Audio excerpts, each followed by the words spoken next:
बारे में जिस तरीके से स्टेट इलेक्शन हो या आने वाला 2024 का लोकसभा इलेक्शन हो, उसमें काफ़ी बड़ा रोल निभाने वाला है ओपीएस का मुद्दा।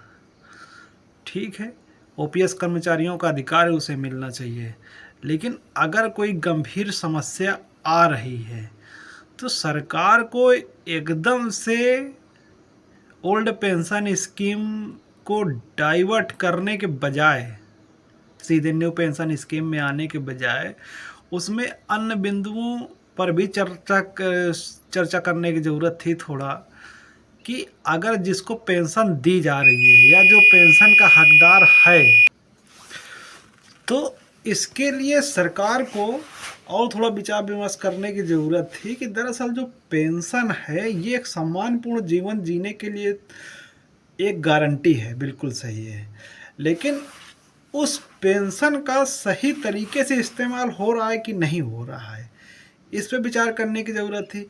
अब अगर किसी को पेंशन मिल रही है और उसके सभी बच्चे जितने भी हैं, 2 3 4 जितने भी लड़के हैं लड़कियां हैं, अगर वो सब नौकरी पेशा ठीक ठाक सेटलमेंट पे अपनी ज़िंदगी जी रहे हैं, तो उस व्यक्ति को अगर पेंशन नहीं मिलेगी तो उसका काम चल जाएगा। लेकिन वहीं दूसरी जगह वही सरकारी कर्मचारी जिसके घर में जिसके बच्चे अगर सक्सेसफुल नहीं है या ठीक ठाक जीवन यापन कमाने के योग्य नहीं है, अक्षम हैं या किसी बीमारी से ग्रसित हैं या बीच में अपंग हो गए, तो उनके लिए पेंशन बहुत ज़रूरी है। इसके बाद अगर किसी का बेटा विदेशों में जाके सेटलमेंट है और उसकी अच्छी खासी प्रॉपर्टी है, ठीक ठाक व्यवस्था है, तो उसको भी पेंशन नहीं मिलेगा, तो उसको भी कोई फर्क नहीं पड़ेगा।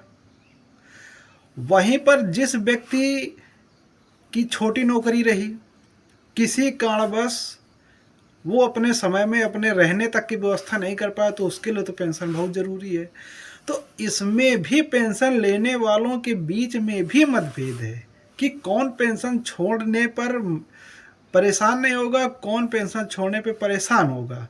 तो सरकार को इस पर ध्यान देना चाहिए कि एक ऐसे क्राइटेरिया बना दे कि अगर आपके अगर लड़के सक्षम हैं, सरकारी सेक्टर में है या प्राइवेट सेक्टर में है, ठीक ठाक इनकम कर रहे हैं, तो आपको पेंशन नहीं दी जाएगी। वहीं अगर आप लड़का कहीं विदेश में सेटल है, आपके पास ठीक ठाक प्रॉपर्टी है, तो आप पेंशन के योग्य का परसेंटेज जितना भी आपको मिलना चाहिए, जैसे 50% होता है फुल सैलरी का, तो उससे परसेंटेज कम कर देते। दूसरी चीज़, रिटायर होने के बाद उस व्यक्ति की पूरी प्रॉपर्टी की जांच हो। रिटायर होने के बाद उसके जो लड़के अपना कमा रहे हैं, जो भी सैलरीड है नॉन सैलरीड है, उनके इनकम की भी जांच होना चाहिए कि भाई रिटायर होने के बाद ये व्यक्ति अपनी पेंशन से कहीं प्रॉपर्टी तो नहीं खरीद रहा है, क्योंकि ये एक सम्मानपूर्ण जीवन जीने के लिए है, ना कि बिजनेस के लिए। और ये चीज़ सही है कि सरकार, मान लो आज इलेक्शन का दौर है, कोई गवर्नमेंट कहे कि हम चलो पेंशन दे देते हैं, आगे जाके फिर वो बंद कर दे कि ऐसा है कि जो जैसे अभी तक के रिकॉर्ड में 2004 तक की जिनकी ज्वाइनिंग है उनको पेंशन मिल रही है, अभी इलेक्शन के दौरान ये सरकार कह दे कि हम पेंशन देंगे, और वो कह दे कि ठीक है जिनकी 2010 तक की ज्वाइनिंग है हम उनको पेंशन दे देंगे। तो उसके बाद क्या करेंगे? या अभी तक एक नियम निकला है कि भाई 2020 तक की जो ज्वाइनिंग है उनको हम पेंशन दे देंगे, तो भी बाकी 20 के बाद क्या करेंगे? सरकारी सेक्टर बंद तो नहीं हो जाएगा।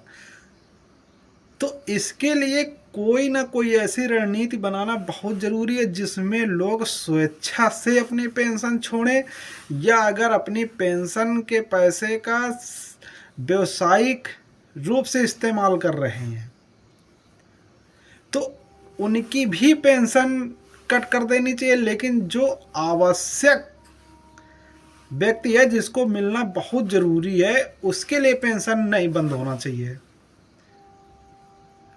जैसे किसी के अगर कोई देख रेख करने वाला नहीं है, वो व्यक्ति अक्षम हो गया, उसके लड़के किसी कारणवश पागल दिवालिया हो गए, उसकी देख रेख करने के लिए, तो उनके लिए तो पेंशन आवश्यक है। लेकिन जो जिनके लड़के सक्षम हैं, सरकारी सर्विस पे हैं, उनको पेंशन नहीं मिलेगी, कोई फर्क नहीं पड़ेगा।